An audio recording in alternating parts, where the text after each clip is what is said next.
आज हम मात्राओं का अध्ययन करेंगे। तो चलिए शुरू करते हैं। एक बुक में लिखा है, देखिए, पढ़िए और समझिए। बिल्ली आई, तुम आओ, आप आइए। बच्चों, आपने देखा कि ऊपर के तीनों वाक्यों में आई, आओ और आइए, आई, आओ और आइए में स्वरों के मूल रूप का प्रयोग किया गया है। मूल रूप का प्रयोग किया गया। मूल रूप क्या होते हैं? जिस प्रकार हम स्वर को लिखते हैं। अ को हम कैसे लिखते हैं? अ को हम अ को ऐसे लिखते हैं। आ को हम इस प्रकार लिखते हैं। ये हमारे क्या हैं? ई को हम इस प्रकार लिखते हैं। ये क्या है? ये स्वर के मूल रूप है। ठीक है, ये स्वर का मूल रूप है, लिखने का तरीका, जैसे हम लिखते हैं। ठीक है, अर्थात स्वर ज्यों के त्यों रखे गए हैं। मतलब स्वर कोई इसमें बदलाव नहीं लाया गया है। जैसे स्वर है, आ है, ओ है, आइए, ठीक है, ये वैसे ही लिखे गए हैं। इसमें कोई बदलाव नहीं लाया गया है। अगला ये यहाँ पे, लेकिन स्वरों के मूल रूपों का प्रयोग। लेकिन स्वरों के मूल रूपों का मूल रूप क्या है? ये है जो इसमें कोई नहीं। मूल रूपों का प्रयोग हिंदी में सभी जगह नहीं किया जा सकता। सभी जगह नहीं प्रयोग किया जा सकता। ठीक है, स्वर जब किसी व्यंजन वर्ण के साथ आते हैं। व्यंजन वर्ण कौन से होते हैं? जैसे क, ख, ग, घ, ठीक है, च, छ, ज, झ, ये व्यंजन वर्ण के साथ आते हैं तो मात्रा के रूप में बदल जाते हैं। मात्रा के रूप में बदल जाते हैं। ठीक है, ये क्या होते हैं? आ की मात्रा, आ जो लिखा हुआ है हमने, मान लीजिए हमने आ लिखा है तो ये मात्रा क्या रूप हो जाएगा इसका? हम इसको इस प्रकार मात्रा डाल देंगे। ठीक है, ई लिखा है तो ई के क्या बड़ी ई लिखा है तो हम कौन सी मात्रा डाल देंगे? इस तरह डाल देंगे। ठीक है, तो मात्रा के रूप में बदल जाते हैं। गमले में फूल खिले हैं। ये गमला है, इसमें क्या खिले हैं? फूल खिले हैं। अब देखिए, ल पे कौन सी मात्रा डली है? एक ही मात्रा डली है, तो ए है। ए का ये मूल रूप है और ये मात्रा रूप है। हम जब व्यंजन वर्णों के साथ लिखते हैं तो मात्रा रूप में लिखते हैं। ठीक है, में है, म पे एक ही मात्रा लगाई है, स्वर जो हैं ये मात्रा रूप में बदल जाते हैं। फ के नीचे भी हमने कौन सी मात्रा लगाई है? बड़े ऊ की मात्रा लगाई है। खिले हैं, ख में छोटी ई की मात्रा है, ल में एक की मात्रा है, ह में ए की मात्रा है। अगला वाक्य देखिए, लाल किला दिल्ली में है, तो कौन सी मात्रा डली है? डली इसमें आ की मात्रा डली है, इसमें ई की मात्रा, छोटी ई की मात्रा डली है, इसमें छोटी ई की मात्रा, इसमें बड़ी ई की मात्रा डली। इस प्रकार ये जो लाल लाल अक्षर में आपको दिख रहे हैं ये स्वर का मात्रा रूप है, मूल रूप नहीं है। ठीक है, ऊपर के वाक्यों में व्यंजन वर्णों के साथ, ये व्यंजन वर्ण है, व्यंजन है, ये जितने ये सारे क्या हैं? व्यंजन वर्णों के साथ स्वरों का मेल। जो व्यंजन वर्ण हैं, तो हमने वर्ण, आप समझ गए वर्ण क्या होते हैं? वर्ण में स्वर और व्यंजन दोनों मिले होते हैं। और जो स्वर होते हैं और ये जो हैं ये तो वर्णों को हम कितने भागों में बांट सकते हैं? बांटा है हमने 2 भागों में। कौन कौन से? स्वर और व्यंजन। कितने भाग बांटा है हमने? वर्ण को हमने स्वर और व्यंजन 2 भागों में बांटा है। तो स्वर की जो मात्राएं होती हैं किस पे लगती हैं? व्यंजन पे लगती हैं। स्वर को हम स्वतंत्र रूप से उच्चारण कर सकते हैं। व्यंजन को बोलने के लिए, व्यंजन का उच्चारण करने के लिए हमें स्वर की सहायता लेनी पड़ती है। ठीक है, जब हम व्यंजन क को अगर हम क पूरा बोलते हैं तो इसमें पहले से ही अ स्वर जुड़ा होता है। अगर हम अ स्वर नहीं होगा, पूरा नहीं बनेगा, क बोलेंगे हम। अगर हम इसमें और स्वर को लगा देंगे, वैसे तो हलंत, जैसे हमने पहले वर्ड में किया था, क के नीचे हलंत और फिर अ स्वर जोड़ा तो क्या बना? ये पूरा क बनेगा। ठीक है, तो किसी भी व्यंजन को पूरा लिखने के लिए हमें अ स्वर जोड़ना पड़ता है। अ स्वर पहले से जुड़ा, अगर हम क बोलते हैं, ख बोलते हैं, ग बोलते हैं, च बोलते हैं, प बोलते हैं, तो सब में क्या है? सब में पहले से ही अ जुड़ा हुआ है, तभी ये पूरा व्यंजन बना है। ठीक है, तब आइए नीचे चलते हैं। ऊपर के वाक्यों में व्यंजन वर्णों के साथ स्वरों का मेल, व्यंजन वर्ण है और ये स्वरों का मेल उन्हें मात्रा रूप में किया गया है। जैसे फ में ऊ की मात्रा, फ में बड़े ऊ की मात्रा फू, ल में ए की मात्रा ले आदि में मात्राओं को लाल रंग में दर्शाया। लाल रंग में दर्शाया यानी कि दिखाया गया है। दर्शाया का क्या अर्थ होता है? दिखाया गया है। ठीक है, तो क्या है ये सब? देखिए इसकी परिभाषा क्या है, मात्रा की क्या परिभाषा हो सकती है? जब स्वरों के चिन्ह, ये स्वर हैं, स्वर ये अ आ ई उ स्वर हैं, जो स्वरों के चिन्ह व्यंजनों के ऊपर, ये व्यंजन हैं, इनके ऊपर लग रहे हैं, ये देखिए नीचे ऊपर लग रहे हुए हैं जो लाल रंग में दिख रहे हैं, आपको लाल रंग में दिख रहे हैं, क्या है ये? स्वरों का मात्रा रूप है ये। जब स्वरों के चिन्ह है, स्वरों के चिन्ह हैं, ये स्वरों के चिन्ह हैं, आ की मात्रा का चिन्ह है, ई की मात्रा का चिन्ह है, ठीक है, इस तरह। जब स्वरों के चिन्ह व्यंजनों के साथ मिलाकर लिखे जाते हैं, जब स्वरों के चिन्ह व्यंजनों के साथ मिलाकर लिखे जाते हैं तब उन्हें मात्रा कहते हैं। अगर आपसे कोई पूछता है मात्रा किसे कहते हैं तो आप क्या बताएंगे? जब स्वरों के चिन्ह व्यंजनों के साथ मिलाकर लिखे जाते हैं तब उन्हें मात्रा कहते हैं। अब देखिए यहाँ पे आता है स्वर के रूप। स्वर के रूप के हैं, अब स्वर के भी भाग होते हैं। स्वर के रूप क्या है? स्वर के दो रूप होते हैं। स्वर के रूप कौन कौन से हैं? मूल रूप और मात्रा रूप। ठीक है, प्रत्येक स्वर का दो रूप हैं, मूल रूप और मात्रा रूप। लेकिन अ जो है, अ तो हमने अपने पहले ही बताया था, अ पहले से ही व्यंजन वर्णों में जुड़ा हुआ है, तो अ का कोई मात्रा रूप नहीं होता। ठीक है, अब देखिए स्वरों के मूल और मात्रा रूप का अध्ययन करते हैं। अ है, अ का मात्रा रूप नहीं होता। ठीक है, मात्राओं का प्रयोग कहाँ? अ स्वर व्यंजन वर्णों के सामान्य रूप में छिपा रहता है। अ जो स्वर होता है व्यंजन वर्णों के सामान्य रूप में छिपा रहता है। मतलब जैसे मैंने अभी आपको बताया था, क है, क को पहले से ही इसमें छुपा हुआ है अ। क कैसे बना? ग कैसे बना? पहले से ही। ट कैसे बना? पहले से ही इसमें अ को यह आधा होता है, अ को जोड़ा हुआ है, तब ये पूरा ट बना। ठीक है, सब इस मात्रा प्रयोग करने का स्थान क्या है? सभी व्यंजनों के सामान्य रूप में अ वर्ण छिपा रहता है। सभी व्यंजनों के, बताया था आपने, जब व्यंजन तभी पूरा होते हैं, तभी आप बोल सकते हैं, तभी आप लिख सकते हैं जब इसमें अ जुड़ा रहे। अगर नहीं है तो वो व्यंजन आप पूरा नहीं बोल सकते। क ख ग घ इस प्रकार आप बोलेंगे। क ख ग घ बोलने के लिए आप समझ जाएंगे, जब क आप पूरा बोल रहे हैं, ख बोल रहे हैं, ग बोल रहे हैं, तो इसका मतलब पहले से ही उसमें अ जुड़ा हुआ है, अ स्वर जुड़ा हुआ है। अब आते हैं आ। मूल रूप क्या है? इस प्रकार हम आ लिखते हैं। स्वर में आप ऐसे आ लिखते हैं ना। मात्रा रूप क्या है? ये डंडी खींची हुई है, ऊपर से लाइन खींच देते हैं, नीचे डंडी। अब इसमें कैसे आप लिखेंगे? आप देखिए, ये है आपका, ये मात्रा व्यंजन। अब देखिए मैंने यहाँ पे लिखा है, अब देखेंगे आप इसको, देखिए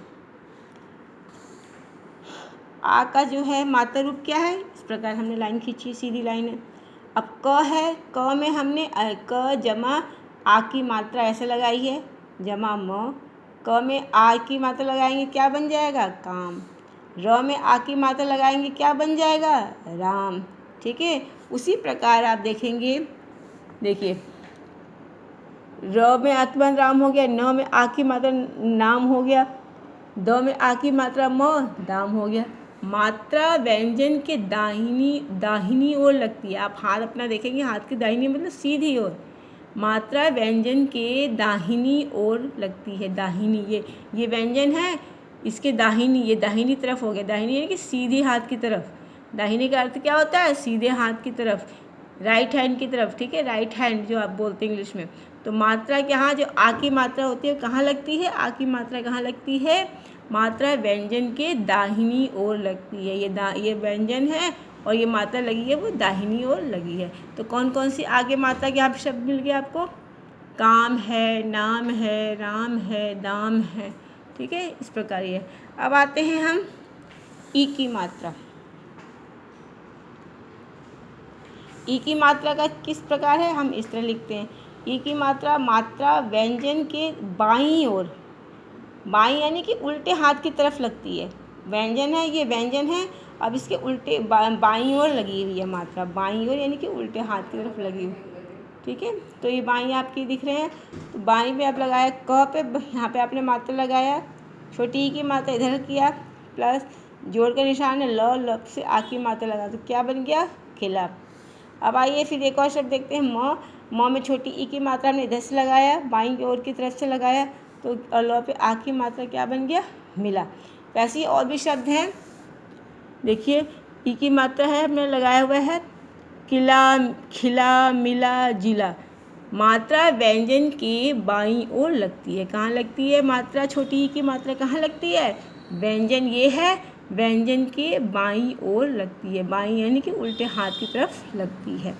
अब आइए बड़ी ई, बड़ी ई का क्या है? इधर है, तो ये कौन सी मात्रा इस प्रकार हो गई? देखिए बड़ी ई है और आपके यहाँ पे इस प्रकार लगाया, क में बड़ी ई लगाया, इधर की तरफ लगाएंगे। देखिए अगर मैं आपको काम देती हूँ तो आपको ध्यान से करना है, क पे जमा बड़ी ई की मात्रा ऐसे लगानी है। बड़ी की मात्रा कहाँ आ रही है? दाहिनी ओर आ रही है। मात्रा व्यंजन के दाहिनी ओर लगती है। ये व्यंजन है और ये मात्रा के दाहिनी ओर यानी कि राइट हैंड की तरफ। ठीक है, सीधे हाथ की तरफ आपकी मात्रा लगेगी। क पे बड़ी की मात्रा प्लस ल। ठीक है, तो क्या बन गया? कील। क पे बड़ी की मात्रा प्लस ल, कील बन गया। ठीक है, अगला है एक और है, प पे बड़ी की मात्रा, ल पर आ की मात्रा, क्या बन गया? पीला। तो व्यंजन का, बड़ी की मात्रा का व्यंजन कहाँ लगता है? दाहिनी ओर। और देखिए शब्द देखिए इसके, बड़ी की मात्रा के, कील है, झील है, पीला है, नीला है। ठीक है, मात्रा व्यंजन के दाहिनी ओर लगती है, मात्रा व्यंजन के दाहिनी ओर लगती है। ठीक है, अब आते हैं ऊ की मात्रा। ऊ, छोटे ऊ की मात्रा, स में छोटे ऊ की मात्रा लगाया, ये लगाया हमने। ठीक है, और ख, क्या हो गया? सुख। ठीक है, मात्रा व्यंजन के नीचे लगती है, व्यंजन के नीचे, व्यंजन है और ये मात्रा कहाँ लगेगी? ऊ के नीचे लगेगी, व्यंजन के नीचे लगती है। किंतु जो र वर्ण के बीच, र जो है, र वर्ण, ये र है ना, ये र वर्ण के बीच में लगती है। र वर्ण देखिए, ये देखिए र है, र वर्ण के बीच में ये लगी, बीच में हमने लगाया इस तरह। इसमें गोला नहीं बनाना, अगर आपने इसमें गोला बना दिया र में तो ये बड़े ऊ की मात्रा, छोटे ऊ की मात्रा में आपको सीधे ऐसे इस प्रकार दिखा देना है, इस तरह दिखा देना है। और तो ये आपका छोटे ऊ की मात्रा इस प्रकार है। क में ऊ की मात्रा लगाई कु, ल, कुल। र में ऊ की मात्रा लगाई प या, रुपया। तो र के हम इस तरह लिखेंगे, इसमें गोला नहीं डालेंगे, इस तरह आधा तो करते हुए हम इसमें डाल देंगे रुपया। ठीक है बेटा, रुपया इस तरह लिखाएंगे। और देखिए, और ऊ की मात्रा के और कौन कौन से शब्द हैं? देखिए यहाँ पे कि ऊ है, भानु, सुख, कुल, रुपया। भानु, भानु, इसको कैसे बोलेंगे हम? भानु, सुख, कुल, रुपया। मात्रा व्यंजन के नीचे लगती, नीचे लग रही है ना व्यंजन की, ये व्यंजन है हमारे, स, भ, क, इसके नीचे लगती है, किंतु र वर्ण के बीच में लगती है। ये र है, ये र है कि जो जब भी आप र का कोई शब्द लिखेंगे, ऊ की मात्रा लगाएंगे तो हम इस प्रकार लगाएंगे। ठीक है, अब आइए इसके बाद है आपका बड़े ऊ की मात्रा। ठीक है, बड़े ऊ की मात्रा में है, आप देख रहे हैं, बड़े ऊ की मात्रा आप कैसे लगाएंगे? मात्रा व्यंजन के नीचे लगती है, ये भी मात्रा व्यंजन है, इस व्यंजन के नीचे लगेगी। ये व्यंजन है आपका, ये इस व्यंजन के नीचे लगेगी। ध पे बड़े ऊ की मात्रा लगाया, धूप, क्या बन गया? धूप। और इसमें भी क्या होता है, जब ये जो मात्रा है अगर हम र के बीच में र में लगाएंगे तो कहाँ लगेगी? वर्ण के बीच में लगती है। ऊ और ऊ और ऊ में क्या होता है, र में जब मात्रा लिखेंगे तो वो बीच में लगेगी, रूठना। लेकिन जब आप बड़े ऊ की मात्रा लिखेंगे, बड़े ऊ की मात्रा में र में लिखेंगे तो कैसे लिखेंगे, आप इसमें गोला डालते हुए लिखेंगे, मगर छोटे ऊ की मात्रा में आप गोला नहीं डालेंगे, सीधे लिखेंगे। तो बड़े ऊ की मात्रा में क्या लिखेंगे, र में लिखेंगे तो गोला डालते हुए लिखेंगे। र पे बड़े ऊ की मात्रा ठना, रूठना, क्या हो गया, रूठना। अब है र में बड़े ऊ की मात्रा लगाई प, क्या हो गया, इस पर गोला डाला ने रूप, क्या बन गया, रूप। ठीक है, धूप, रूठना, रूप। और शब्द हम देखते हैं इसमें किताब से। देखिए बड़े ऊ की मात्रा है हमने लगाई च पे बड़े ऊ की मात्रा, नौ पे आत्मा चूना, ध पे बड़े ऊ में धूप, रूप, रूठना। मात्रा व्यंजन के नीचे लगती है, नीचे लग रही है ना व्यंजन के, किंतु र वर्ण के बीच में लगती है। अब आते हैं हम री की मात्रा। री की मात्रा का साइन क्या है, इस प्रकार हम लिखते हैं। ठीक है, अब क में री की मात्रा लगाएंगे, यहाँ पर लिखा हमने मात्रा व्यंजन के नीचे लगती है। इसमें क्या है, इसमें भी जो है री की मात्रा कहाँ लगती है, ये व्यंजन है, क ख ग घ, ये सब व्यंजन होते हैं, इसके नीचे लगती है। अब क के नीचे लगाएंगे हमने, ये री की मात्रा का ऐसे लिखते हैं, लगाया प पे आत्मा, क्या हो गया, कृपा, क्या बन गया, कृपा। कैसे बोलेंगे हम, कृपा, कृपया। ठीक है, कृपा बोल दिया आपने। ग के नीचे री की मात्रा लगाई, गृह, गृह, गृह का अर्थ होता है घर। ठीक है, तो और भी हम री की मात्रा का हम इस प्रकार लिखेंगे। अब देखिए यहाँ पर भी री की मात्रा के और शब्द देख लेते हैं। री का साइन ये है, कृपा, गृह, तृप्त, तृप्त यानी तृप्त होना, प्यास बुझना, घृणा, नफरत करना, घृणा, घ में री की मात्रा घृणा। मात्रा व्यंजन के नीचे लगती है, मात्रा व्यंजन के नीचे लगती है। री की मात्रा कहाँ लगती है, व्यंजन के नीचे लगती है। क भी व्यंजन है, इसके नीचे लगी, ग भी व्यंजन है, इसके नीचे लगी, त भी व्यंजन इसके नीचे, घ भी व्यंजन है, इसके मात्रा व्यंजन के नीचे लगती है। अगला है आपका ए। क में ए की मात्रा कहाँ लगती है, मात्रा व्यंजन के ऊपर लगती है। ए की मात्रा कहाँ लगती है, व्यंजन के ऊपर। क में ए की मात्रा इस कहाँ लगेगी, यहाँ लगेगी। ठीक है, के ल पे आत्मा मात्रा ला, केला, क्या हो गया, केला, केला हो गया। म पे ए की मात्रा, ल पे आ की मात्रा मेला। ठीक है, केला, मेला। और भी शब्द देखते हैं हम। क पे ए की मात्रा लगाए, केला, ठ पे ए की मात्रा, ल पे आ गया ठेला, च पे की मात्रा चेला, म पे की मेला, केला, ठेला, चेला, मेला। मात्रा व्यंजन के ऊपर लगती है। मात्रा कहाँ लगती है, व्यंजन के ऊपर लगती है। अब आते हैं ए की मात्रा। ए की मात्रा है क में, इधर देखिए, इधर आइए, हाँ, क में ए की मात्रा है हमारा, सॉरी, प में ए की मात्रा लगा पै, स पे आ की मात्रा पैसा, प में ए की मात्रा, स में आ की मात्रा पैसा, क में ए की मात्रा, स में आ की मात्रा कैसा। ठीक है, इस प्रकार हम शब्द, ये कहाँ लगते हैं, ये भी मात्रा व्यंजन के ऊपर लगते हैं, ऊपर लगती है, सारी लगती है मात्रा। ए की मात्रा कहाँ लगती है, व्यंजन के ऊपर लगती है। और भी हम शब्द देख लेते हैं किताब से। ए की मात्रा के शब्द हैं पैसा, भैंसा, व पे ए पे मिले भैंसा, जैसा, कैसा। ए की मात्रा कौन कौन शब्द है, पैसा, भैंसा, जैसा, कैसा। मात्रा व्यंजन के ऊपर लगती है। अब आते हैं ओ की मात्रा। ओ को हम कैसे लिखते हैं, साइन क्या है मात्रा का, चिन्ह क्या है, इस प्रकार डंडी खींचा ऊपर से, स पे ओ की मात्रा, न पे आ की मात्रा, क्या हो गया, सोना, सोना। र पे ओ की मात्रा, न पे आ की मात्रा, रोना। तो और भी शब्द, ये कहाँ मात्रा व्यंजन की दाहिनी ओर लगती है, दाहिनी यानी कि सीधे हाथ की तरफ लगती है। ठीक है, तो सीधे हाथ की तरफ आपने लगाया। तो एक बार और शब्द देख लेते हैं ओ की मात्रा के। कोना, क पे ओ की मात्रा कोना, सोना, रोना, दोना। ठीक है, ये आपके ओ की मात्रा के शब्द है। मात्रा व्यंजन के दाहिनी ओर लगती है, मात्रा व्यंजन के दाहिनी ओर लगती है। अब आते हैं औ का है आपका, क पे औ की मात्रा लगाई हमने र, कौर। कौर क्या होता है, जब हम खाना खाते हैं कौर लेते हैं, 2 कौर 3 कौर, ये होता है कौर। ठीक है, द पे औ की मात्रा र, दौड़, दौड़, क्या हो गया, कौर, दौड़, इस प्रकार हमने लिखा। ठीक है। और शब्द देख लेते हैं। ये मात्रा व्यंजन के दाहिनी ओर लगती है। दाहिनी मतलब सीधे हाथ की तरफ लग रही है व्यंजन, ये सीधे हाथ की तरफ, जो आपका हाथ है सीधा हाथ लिखते हैं ना, इधर इधर की तरफ, दाहिनी तरफ, दाहिनी ओर लगती है। ठीक है। तो अ की मात्रा के और शब्द देख लेते हैं। क पे अ की मात्रा कौर, द पे अ की मात्रा दौर, ठ पर अ की मात्रा ठौर, ब पे अ की मात्रा बौर। ठीक है। मात्रा व्यंजन के दाहिनी ओर लगती है। अब आते हैं अंग। अंग है आपका प। अंग की मात्रा की चिन्ह कैसे है, आप लाइन खींचा इसके ऊपर, ये जो है, ठीक है। जमा किया आपने, ठीक है, जमा का जोड़कर निशान लगाया, फिर आपने इस लाइन खींची, बिंदी लगाया, ख लिखा, यहाँ पे दो जोड़े हैं। पंख क्या बन गया, प पे बिंदी लगा, पंख क्या बन गया, पंख। र पे यहाँ पे आपने ये बिंदी लगाया अंक का, क क्या बन गया, रंक, रंग। ठीक है। और भी शब्द देख लेते हैं। मात्रा व्यंजन के ऊपर लगती है। कहाँ लगती है, व्यंजन के ऊपर लगती है। देखिए अंग की मात्रा है अंगूर, अ पे बिंदी लगी है, अंगूर, पंखा, रंक, अंक।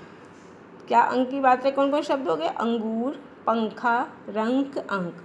मात्रा व्यंजन के ऊपर लगती है। ठीक है। अगला आइए आपका